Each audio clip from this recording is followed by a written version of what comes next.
Hello friends, Namaskar. Myself Dr. Babusan. So friends, आज आम जानिबा fatty liver. Fatty liver माने liver रे चर्बी जमाटा हेबा रोग। लिभर रे चर्बी जमाटा हेबा रोग।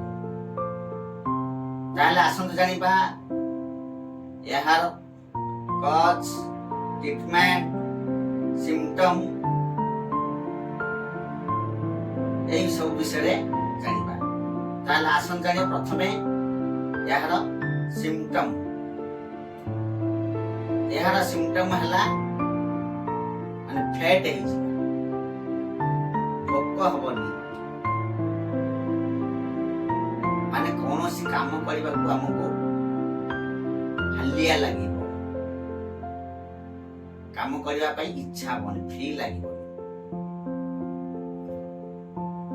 जदि ये सब लक्षण देखुचंती ताहले आपण शीघ्र डॉक्टर सहित परामर्श नेबे।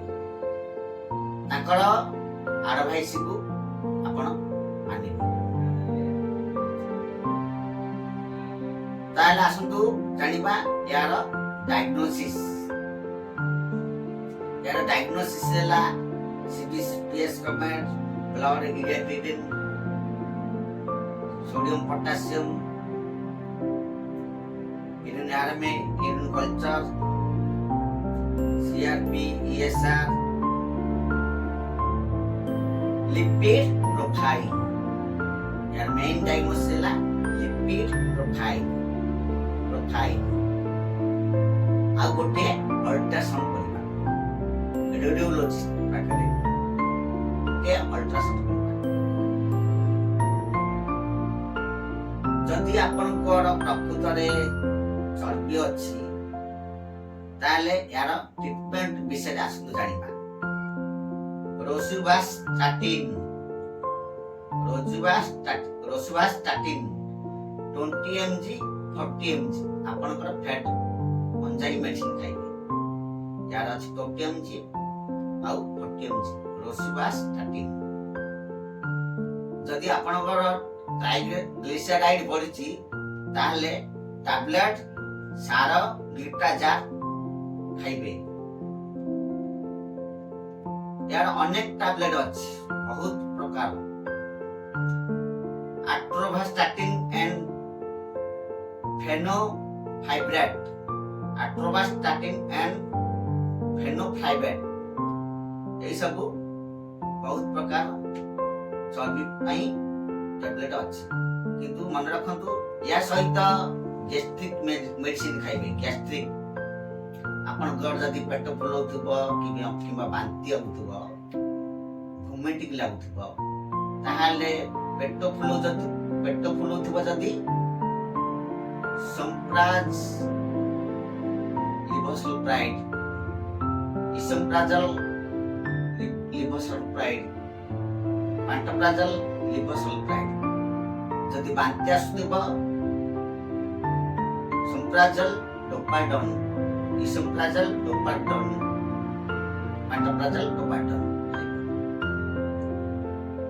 तापरे यार ट्रीटमेंट विषय जानले। तापर आसन जानिबा यार कज ए रोगटी माने कोन एवॉइड करबा खाइबा नाही।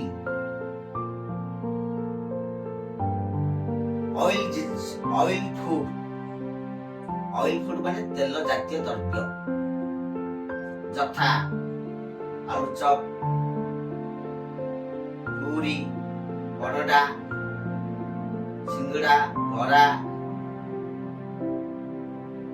पनीर, आंब, कदली, सापटा, अंगूर, मटन,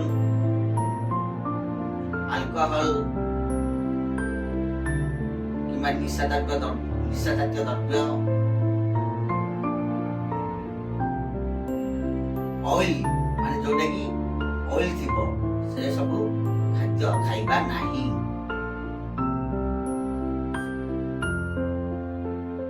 ताहले आपण को फैटी लिवर हेबाटा कम हेबो।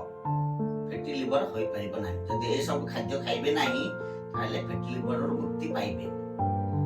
काहे कि फैटी लिवर हुए ए विषय आसन जानिबा। फैटी लिवर हेले हमर कोन असुविधा हुए ए सब विषय आसन जानिबा। फैटी लिवर हेले हमर जो स्नायु रहउची स्नायु रे हमर ब्लड माने रक्त सर्कुलेशन होउची। चर्बी अर्थात ब्लड हमर पतला जाई से मोटा होउची ठीक से संचालित होई पड़ो नबा फल रे कम बयस रे जदि ठीक से ब्लड संचालित न होई पड़ला ताले आपन कम बयस रे बीपी माने ब्लड प्रेशर आउ डायबिटीज माने सुगर रोग रे आक्रांत हेबे। तेणु आपण से सब खाद्य खाइबे नाही। खाइबे इडली उपमा डोसा माछ चिकेन अंडा खाइले हळदिया खाइबेनी माने ता केसर खाइबेनी। पतला करी खीर पीबे तरबूज खाइबे तरबूज काकुड़ी पियाज टमाटर सलाड करी खाइबे।